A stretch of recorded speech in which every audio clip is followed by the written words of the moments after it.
இன்றைய வீடியோவில் லெஸ்டரில் உள்ள மிக அழகான பள்ளிவாசல்கள் சிலவற்றை பார்க்க போகிறோம். சென்ட்ரல் மாஸ்க், மஸ்ஜித் உமர், இன்னும் மஸ்ஜித் நூர், முஆத் இப்னு ஜபல், மஸ்ஜித் ஜாமியா. இந்த மஸ்ஜிதுகள் எல்லாம் 2 வீடுகளை ஒன்றாக்கி அமைக்கப்பட்ட இந்த மஸ்ஜித் தான் 80 பேர் தொழும் வசதியோடு ஆரம்பிக்கப்பட்ட அந்த காலத்தின் 1962 உருவாக்கப்பட்ட முதல் மஸ்ஜித். மஸ்ஜிதுடைய இன்னும் ஒரு தொடர்ச்சியான பள்ளிவாசலாக தான் இந்த இஸ்லாமிக் சென்ட்ரல் மோஸ்க் திகழ்கிறது. 1988 ஒரு பிரம்மாண்டமான அல்லாஹ்வுடைய பள்ளிவாசலாக மாறியிருக்கிறது.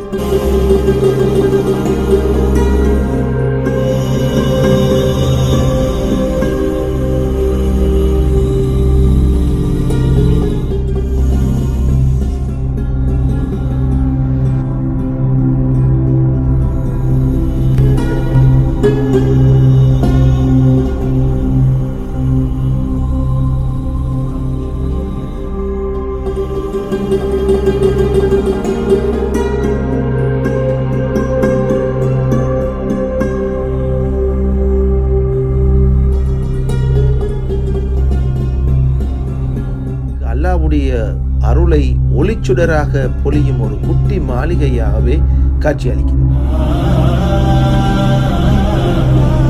24% முஸ்லிம்கள், அதிலும் ஃபீல்ட் அங்கால பக்கம் ஹம்பர்ஸ்டோன்.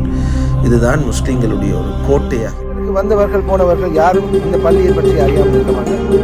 மஸ்ஜித் உமருக்கு வரும் நேரம் அங்கே 99 ஆரம்பித்து 2000 பூர்த்தியான ஒரு மஸ்ஜித் தொழுகைகளை நிறைவேற்றக்கூடியதாக இது அமைந்திருப்பதால் இந்த பள்ளியினுடைய அழகை கண்டிராத லெஸ்டர் முஸ்லிம் வீடுகள், அதனுடைய பஜார் போன்றவற்றை தொடர்ந்து பார்த்து மகிழுங்கள்.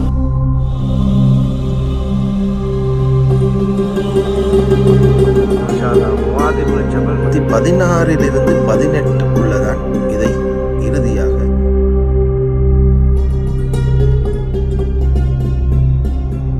கொஞ்சம் முஸ்லிம்கள் அந்த இடத்துக்கு நாங்கள் இடம்பெயர்ந்திருந்த நேரம் முஸ்லிம்களுடைய முன்னேற்றம் லெஸ்டரில் ஏற்பட்டிருக்கிறது என்பதற்கு இந்த முஆத் இப்னு ஜபல் கம்யூனிட்டி மாஸ்க் ஒரு நல்ல உதாரணம். அல்ஹம்துலில்லாஹ், இந்த வீடியோவை பார்ப்பதன் மூலமாக லெஸ்டரின் அடையாளங்களாக இருக்கும் 5 பிரதானமான பள்ளிவாசல்கள் பற்றிய முழுமையான தகவல்களை நீங்கள்